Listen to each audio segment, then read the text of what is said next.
Welcome back, everyone. It is great to be back. I just got back in from Florida a couple days ago, and honestly, it was a great time, minus the freaking mask that you had to wear with 89%, not humidity, but 89 degrees with humidity. That part was absolutely terrible. Don't get me wrong, I absolutely love Disney World and Florida in general.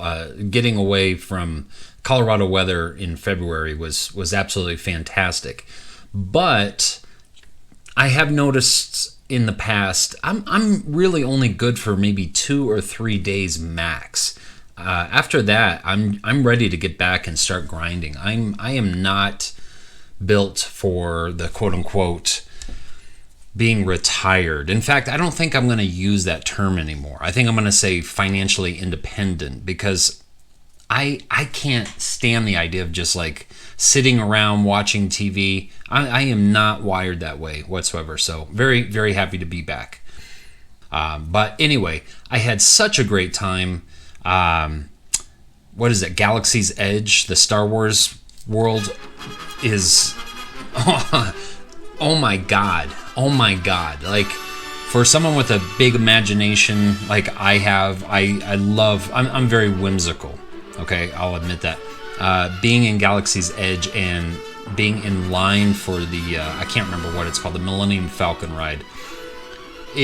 Because of social distancing, it took us through most of that whole area.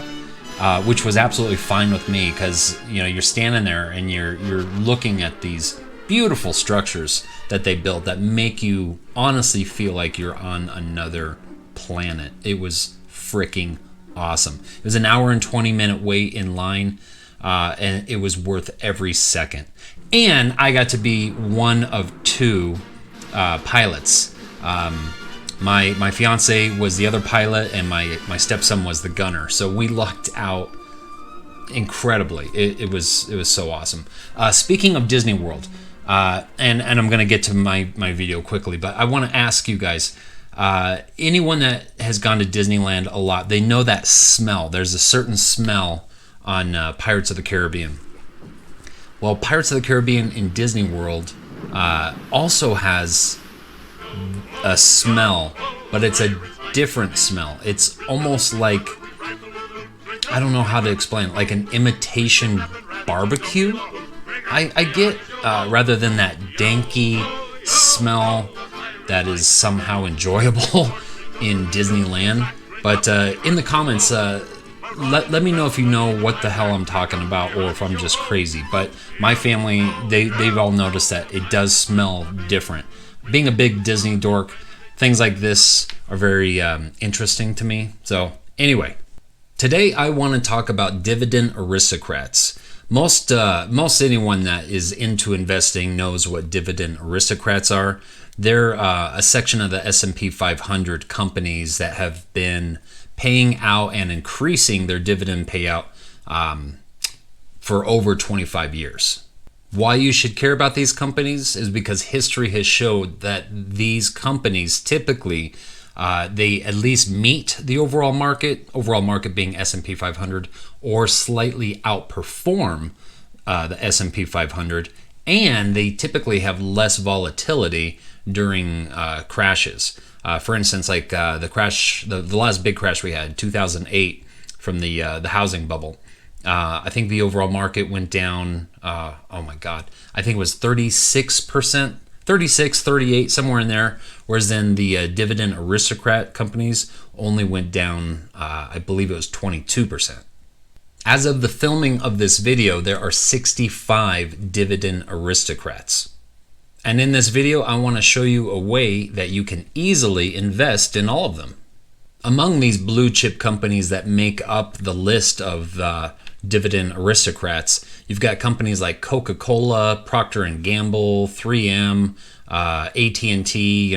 They're the biggest communications or telecommunications, I guess, company in the world. IBM was just added to that list. If you want to know the list of all the companies, it's really easy. You can just do a quick search. Something to keep in mind, these companies that are designated as a Dividend Aristocrat, they want to be a Dividend Aristocrat.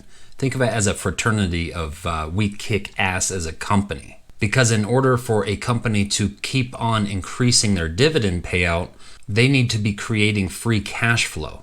That's not going to happen with a mismanaged company. That's why most of these companies match or exceed the overall market. They're very well managed. Now, if you have any interest in these companies, you can obviously look up the list, look at each company individually, and invest as you would like. Like I said, there are 65 companies, so if you want to own all of them, that's a decent amount of management. Plus, you got to worry about paying the full share price. The shares on some of these companies aren't exactly cheap. You could always do fractional shares as long as you can through your broker, or you could buy the ProShares ETF, NOBL. With a share price right around $82, you're going to get exposure to all these companies. Now, I have talked about investing in the overall market on this channel a lot. And my favorite type of investing, which is high yield dividend stocks, well, I can't really say investing on that. I mean, it will grow your portfolio, but the reason that I like these type of stocks so much is because they provide an income for me, so I don't have to worry about getting a day job. But anyway, I still do invest in growth stocks, and yes, I do own NOBL in my IRA. One thing to keep in mind, if you only invest in dividend stocks, you are going to miss out on a lot of the big growth stocks. Companies like Facebook, Netflix, Alphabet, which is Google, Amazon, these guys don't pay out dividends. But if you see their growth rate over the last few years, it's smart to be invested in them. Less than 2% of the Dividend Aristocrats are in technology. Their main focus is on industrials and consumer products. So I do recommend having a little bit of diversification. There's nothing wrong with that. I have mentioned many times in the past QQQ, also known as PowerShares.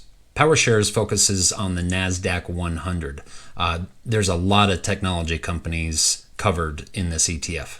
PowerShares, as I've mentioned before, typically outperforms the S&P 500. If I was to choose something like the S&P 500 versus the NASDAQ 100, I'm going to go NASDAQ 100 personally. And if you want more exposure to technology stocks, there's also QTech. At least 90% of the stocks are technology stocks from the NASDAQ 100. I will cover other ETFs in future videos, but today I just kind of want to bring some awareness to anyone that's not familiar with Dividend Aristocrats. They are part of my portfolio, and it might be something that you would want to consider. In the comments down below, let me know if you like the idea of diversifying. And if you do, what kind of sectors are you invested in?